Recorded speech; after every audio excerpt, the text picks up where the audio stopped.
Hola queridos hermanos de Semillas de Fe, espero que estén todos muy bien. El día de hoy tenemos nuevamente por la casa a nuestro querido hermano Lucas Gelacio. ¿Cómo estás, querido hermano Lucas? Estou bem, é um prazer estar aqui de novo. Igualmente para nosotros es un placer, hermano Lucas, poder compartir los mensajes y profecías que vienes a contarnos el día de hoy. ¿Te parece si empezamos con una oración? Vamos? En el nombre del Padre, del Hijo, del Espíritu Santo. Amén. Señor Jesús, bajo tu preciosa sangre sellamos este lugar, todos los micrófonos, todas las transmisiones, para que nada pueda interferir al mensaje que quieres decirnos el día de hoy.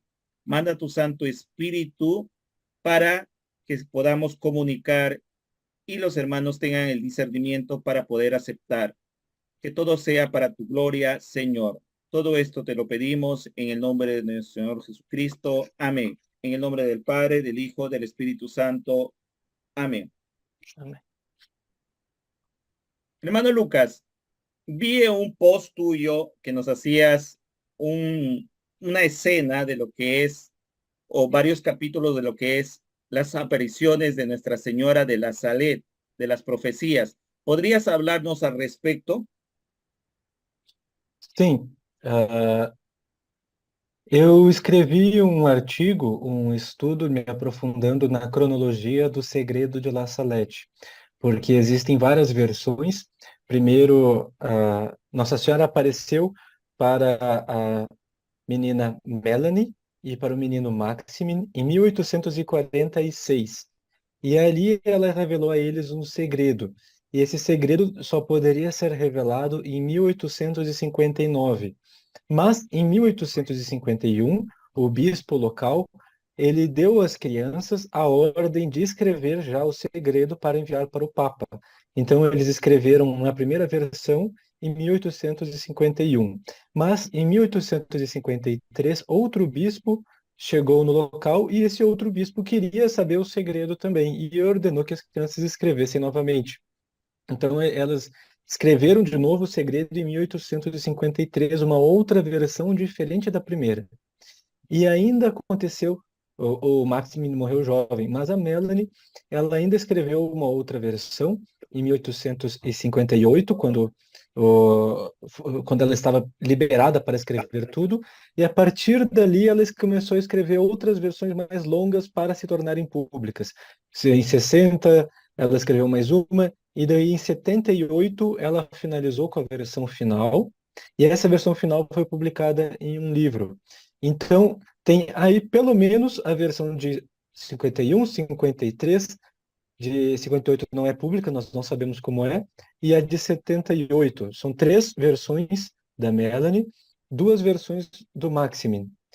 E além disso, ainda existe um livro do Padre Combe, em que ele conversou com a Melanie e transformou num livro vários comentários dela sobre esse segredo. Então, além dessas versões que eu acabei de comentar, ainda existem esses comentários.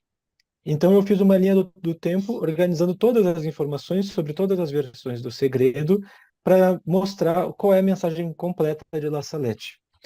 E existe uma polêmica desde o início, desde a época dos videntes, a respeito desse segredo, porque muitos contestaram, eram segredos que revelavam elementos muito graves e pesados a respeito do clero, com palavras muito duras, e muitos acabaram dizendo que não pode ser verdade uma revelação assim, e começaram a cobrar uma censura eclesiástica, uma condenação do índex. E realmente algumas obras sobre La Salette foram condenadas com o segredo completo. Mas outras obras com o segredo completo não foram condenadas. Então, existe uma polêmica sobre essa condenação, se a condenação é a respeito do segredo ou a respeito das obras. E conseguiram abafar esse segredo, conseguiram fazer com que esse segredo não fosse mais falado, porque deu muita polêmica, muita discussão, muita briga, muitas denúncias de fraudes nas condenações, e aconteceu que a Santa Sé, em 1915, fez uma condenação a qualquer um que voltasse a publicar esse assunto.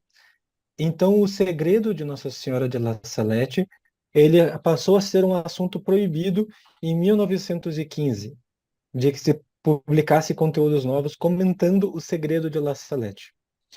Então, a partir disso, o assunto foi encerrado, parcialmente encerrado, mas como as censuras, o Index e o Código de Direito Canônico de 1917 foram revogados e o novo Código de Direito Canônico não regula mais esse tipo de publicação a respeito de revelações, então hoje pode-se voltar a falar e publicar a respeito desse assunto.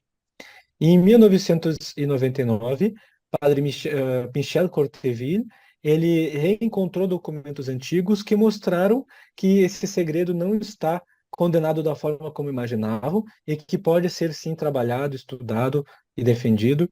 E a obra dele recebeu nihil obstat e imprimatur, portanto, o segredo de La Salette hoje pode ser falado abertamente, mas ele foi escondido por muito tempo e ainda hoje há aqueles que perseguem o segredo. Inclusive no Brasil, existem muitas pessoas que são críticas, que negam, que dizem que está condenado, que é herético, mas isso não é verdade. Lo que existe, hermano Lucas, con respecto a las apariciones de la Salet para acá América es con respecto a la condición, cómo murió Maximino, el vidente, el niño Maximino que después mencionan algunos libros que él se perdió, que cogió el vicio del alcoholismo. Entonces, por aquí muchos preguntan si es que él llegó a convertirse o se perdió, como mencionan estos libros. Tanto o Maximin quanto a Melanie foram muito difamados. Se falou muito mal deles, mas isso quem falava mal eram seus perseguidores. Ao mesmo tempo, tinha aqueles que defendiam os videntes, que falavam que os videntes eles estavam sendo injustiçados. Tem os que dizem que os videntes estavam sendo injustiçados e que eles, na verdade, morreram em odor de santidade. Muy bien, hermano Lucas. También el día de hoy nos vienes a compartir unas visiones y revelaciones que te dio la monja nordestina con respecto a Nuestra Señora de la Saled. ¿Es así? Sim, a freira nordestina, no dia 22 de abril do ano passado, 2023, ela recebeu uma revelação que fala sobre o segredo de La Salette. Uma revelação que veio em sonho, mas quando acabou o sonho, ela continuou tendo o final da revelação acordada, na forma de uma voz. Então, quando eu contar, vocês vão entender. Ela teve esse sonho em que havia dois grupos separados, como se fosse por uma barreira transparente, uma parede de vidro transparente separava dois grupos de pessoas. De um lado, as pessoas se divertiam e se entregavam intensamente aos prazeres. Do outro lado, as pessoas rezavam, mas eram frias e apáticas. Rezavam sem, sem, sem muita vontade. E a freira estava do lado das pessoas que rezavam. Então, relampejou um grande clarão, uma luz, um flash. E a freira olhou de novo para os que se divertiam. E no lugar deles, agora havia um estranho monte colorido. Uma colina colorida. Ela viu uma colina colorida, em vez de ver as pessoas. Então ela se aproximou e ela entendeu que aquela colina colorida, na verdade, eram os corpos daquelas pessoas. Todos haviam morrido e estavam um em cima do outro, como uma colina. E estavam abandonados. Então ela viu um menino de pouco mais de 10 anos de idade aparecendo ali e caminhando em direção à colina de cadáveres, de mortos. E ela os observou A criança observou os mortos por um longo tempo, muito triste, com tristeza mortal.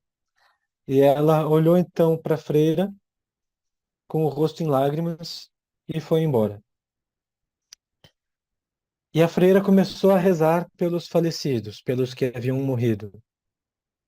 E ouviu uma voz dizendo: Os segredos de minha mãe em La Salette não os quiseram ouvir.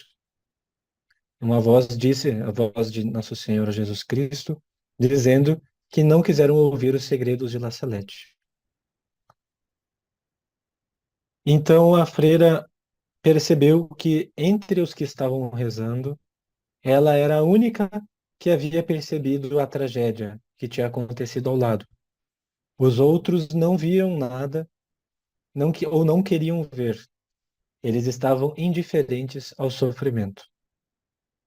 E ela percebeu, a freira percebeu, que todos ali eram sacerdotes, leigos, consagrados, ou pessoas de vida religiosa como ela, monges, monjas. Uma mulher chamou as pessoas para ouvir o segredo de La Salette, que seria narrado em um auditório. Poucos foram. A narração iniciada, ela causou um espanto na freira, porque anunciava uma versão curta e amenizada do segredo. Era só um trecho do segredo, versão pequena. E a freira, ela, quando ela teve esse sonho, ela só conhecia a versão longa do segredo. E no sonho, que a versão longa é de 1878. E a que estava sendo narrada era de 1851, só que ainda pela metade. E então a freira, ela percebeu que estavam narrando uma versão incompleta e amenizada do segredo e começou a tentar interferir, a dizer não é assim, o segredo é outro, o segredo fala disso, disso, disso, disso, mas não adiantava. Ninguém dava ouvidos para ela, ninguém prestava atenção, ninguém levava ela a sério. Então ela saiu daquele local, saiu daquele auditório e ouviu uma outra voz dizendo: Os sacerdotes, ministros de meu filho, com sua má vida, estão perdidos porque não quiseram me ouvir. Ela ouviu Nossa Senhora falando. E ela, no meio da frase, ela acordou. E acordada, ela ouviu a frase sendo terminada. Então, ela ouviu acordada essa frase sendo terminada em voz nítida, doce e triste.